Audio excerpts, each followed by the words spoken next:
కూడా హృదయపూర్వక నమస్కారాలు సార్. సవాల్ విసిరారు మీ రాష్ట్ర అధ్యక్షులు, కానీ భూమన కరుణాకర్ రెడ్డి గారు ఫోన్ చేస్తుంటే కట్ చేస్తున్నారు. ఇందాక భూమన కరుణాకర్ రెడ్డి గారు ఆయన లైవ్ ఆ బైట్ ప్లే చేశాము. సో ఆ బైట్కి సంబంధించి అంటే ఫోన్ నెంబర్ మనకు కనిపించలేదు, కానీ కరుణాకర్ రెడ్డి గారు ఇలా పెట్టుకున్నారు, పలా శ్రీనివాస్ గారు ఫోన్ చేస్తున్నారని కట్ చేస్తున్నారని అయితే చెప్తున్నారు. బట్ నెంబర్ మరి ఆయనకే చేశారో ఇంకెవరికో చేశారో అయితే అదైతే ఎవిడెన్స్ అయితే మన దగ్గర లేదు. బట్ ఆయన మాత్రం ఆయన నోటితో చెప్తున్నారు. సవాల్ ఎందుకు విసురుతున్నారు మీ పార్టీ ఎమ్మెల్యేలు? ఆయన ఎందుకు ఒక మాజీ టీటీడీ చైర్మన్ గారిని గోశాల వద్దకు మీరు ఎందుకు వెళ్ళనివ్వట్లేదు? అంటే మీకు ధైర్యం లేదా? అది రోజా గారు కూడా అడుగుతున్నారు మిమ్మల్ని. సార్, నేను ఇప్పుడు మన పెద్దలు విశ్లేషకులు గారు మాట్లాడింది ఒకటి చెప్తాను సార్. నేను ఫస్ట్ విశ్లేషకులే అనుకున్నాను, ఆయన్ని ఉన్నట్టుండి వన్ సైడ్ తీసుకున్నారు ఆయన. అయ్యో అదే నిజం జరిగింది. లేని కల్తీ లడ్డుని ఇంతవరకు ఎందుకు ప్రూవ్ చేయలేకపోయారు? ఒక నిమిషం నరేష్ గారు నేను చెప్తున్నా, కల్తీ ప్రూవ్ చేయలేకపోయారు. వారు మాట్లాడిద్దాం, సమయం తక్కువగా ఉంది మనకి. తర్వాత మరి కనకారావు గారు మాట్లాడారు, అందరూ మాట్లాడే మీరు మాట్లాడదు. కంటిన్యూ చేయండి మీరు, ప్రసాద్ గారు కంటిన్యూ చేయండి సార్.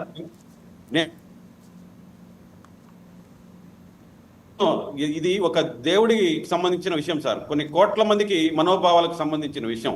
దీన్ని మనం అందరం కూడా చాలా జాగ్రత్తగా మాట్లాడాలా.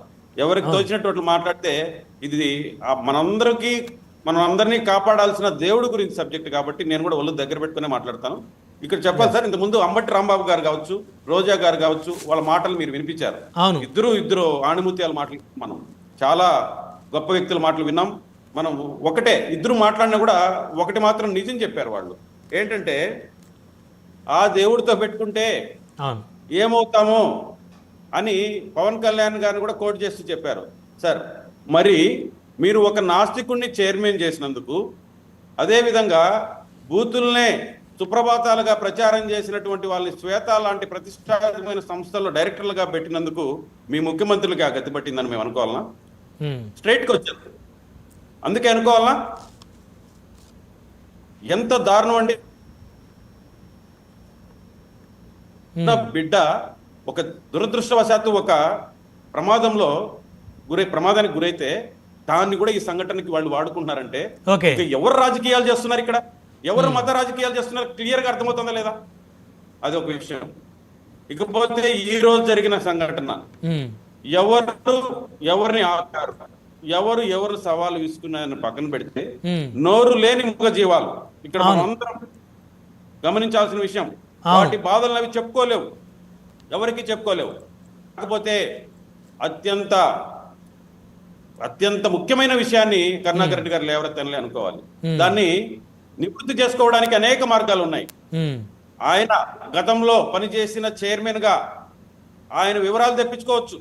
అవును, వాళ్ళ వివరాలతో సాటిస్ఫై కాకపోతే అవును ఆర్టీఐ లాంటి యాక్టులు పెట్టి కూడా ఆయన వివరాలు సంపాదించుకోవచ్చు. అవును, ప్రభుత్వం టీటీడీ వివరాలు చెప్పొచ్చు కదండి.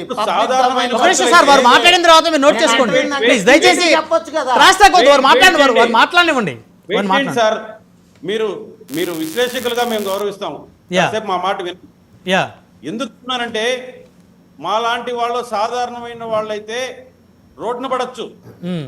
ఆయనకి అనుభవం ఉంది. ఆ సంస్థలో ఆయన 2 పర్యాయాలు చైర్మన్ గా చేశారు. అవును, ఎక్కడ ఎలా సమాచారం తెప్పించుకోవాలో చాలా బాగా తెలిసి ఉంటుంది. నేనేమంటానంటే ఈరోజు ప్రతి ఒక్క అంశం నాటకీయంగానే జరిగింది. మీరే చెప్తున్నారు, మీ ఎంపీ గురుమూర్తి గారు అక్కడికి చేరగలిగారు. ఆ ఎమ్మెల్యేలు పక్కనే నిలబడుకున్నాడు ఆయన. అదే విధంగా సార్, నా మాట వినిపిస్తుందా సార్? ఎంపీ గారు అక్కడికి చేరలేంది మీరు ఎందుకు చేరలేకపోయారు సార్? మాకుండే సమాచారం, మీరు ఇంటి దగ్గర కొన్ని వందల మందిని సమకూర్చుకున్నారు. చూసే వాళ్ళకే ఏదో దండయాత్రకు వెళ్తున్న ఫీలింగ్ కల్పించారు. దాంతో డిపార్ట్మెంట్ మొత్తం అలర్ట్ అయింది. ఖచ్చితంగా ఇది ఏదో ఒక విధ్వంసానికి దారి తీస్తుందేమో అని ముందు జాగ్రత్తగా వాళ్ళు నివారణ చర్యలు తీసుకున్నారు. ఇది తప్ప ఆ వందలాది మందిని వచ్చి ఆ మూగజీవాల మీద పడిపోమంటారా? ఇదేనా మీరు చెప్పేది? మాకు తెలిసిందైతే అలా జరగకూడదని అన్ని జాగ్రత్తలు తీసుకున్నారు. ఇక టయానికి రాలేదా, ఇంకొక టైమా, ఇంకోటి అంటే రేపు ఉంది, ఎల్లుండి ఉంది, ఎప్పుడైనా ఉంది. జరిగిపోయిన చరిత్రని మీరు చెప్పిందే నిజం అనుకుంటే రేపైనా విచారం చేసుకోవచ్చు, ఎల్లుండైనా విచారం చేసుకోవచ్చు. కానీ ప్రతి ఒక్కటి పబ్లిసిటీ స్టంట్ గానే మాకు అనిపించింది, డ్రామాలాగానే మాకు అనిపించింది. ఖచ్చితంగా ఇది కోట్లాది మంది భక్తుల మనోభావాలను దెబ్బతీస్తుంది. మంచి వాతావరణం మధ్య మీ అనుమానాలన్నీ నివృత్తి చేసుకునేదానికి ఈ కూటమి ప్రభుత్వం ఎప్పుడూ సిద్ధంగానే ఉంటుంది. అంతే తప్ప ఇది దండయాత్ర కాదు. ఖచ్చితంగా మీరు పార్లమెంట్ లో రేపైనా ఎల్లుండైనా ఎప్పుడైనా మీరు విచారించుకోవచ్చు అనేది మా నమ్మకం. ఇక ఇంకేమనుమానం సార్? ఇంకా గత చరిత్ర చూస్తే మొత్తం మంది గత చరిత్ర అంతా డొల్లే, ఏమీ లేదు, చేసే ఏమీ లేక ఇప్పుడు ఈ తిరుమల తిరుపతి దేవస్థానాన్ని కూడా మీరు రాజకీయానికి వాడుకోవాలనుకుంటున్నారే, ఇది మాత్రం మా అందరి మనోభావాలను దెబ్బతీస్తోంది సార్. ఖచ్చితంగా ఈ కూటమి ప్రభుత్వం ఇక్కడ పుట్టి పెరిగిన మా ముఖ్యమంత్రి చంద్రబాబు నాయుడు గారికి అత్యంత విశ్వాసమైన దేవుడు వెంకటేశ్వర స్వామి గారు, ఆయనని నరసింహప్రసాద్ గారు హతమార్చాలన్నా కూడా, దుష్ట శక్తులు హతమార్చాలని చూసినా కూడా ఆ భగవంతుడే మమ్మల్ని కాపాడాడు అనే నమ్మకంతో బతుకుతున్న వ్యక్తులం మేము. మీ ప్రభుత్వం వచ్చిన తర్వాత బిఆర్ నాయుడు గారు చైర్మన్ అయిన తర్వాత తిరుమల తిరుపతి దేవస్థానం ప్రతిష్టత మసకబారిపోయిందంటూ మాజీ మంత్రి అంబటి రాంబాబు గారు మాట్లాడారు. ఇప్పుడు నేనైతే ఖచ్చితంగా చెప్పగలను, ఒక ప్రణాళిక ప్రకారం బురద జల్లడానికి ప్రయత్నం చేస్తున్నారు. మీరు ఒకటే గుర్తుపెట్టుకోవాలి, మీరు బురద జల్లుతుంది వ్యక్తుల మీద కాదు, ఆ దేవుడి ప్రతిష్ట మీద. ఒళ్ళు దగ్గర పెట్టుకుంటే ఎవరికైనా భవిష్యత్తు ఉంటుంది.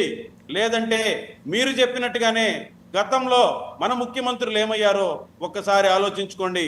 అందుకే మేమైతే ప్రతి క్షణం అవేర్నెస్ తోనే ఉంటాం, దేవుడి మీద భక్తితోనే ఉంటాం, దేవుడి మీద భయంతోనే ఉంటాం.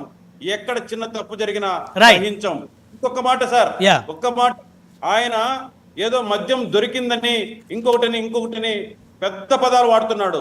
ఎస్, మీ హయాంలో విచ్చలవిడిగా ఉన్నదాన్ని ఈ రోజు అరికడుతున్నాం కాబట్టే ఎక్కడో అరాకొర్రాగా దొరికే వాళ్ళు కూడా బయటపడుతున్నారని. సార్ మీరు వచ్చి 10 నెలలు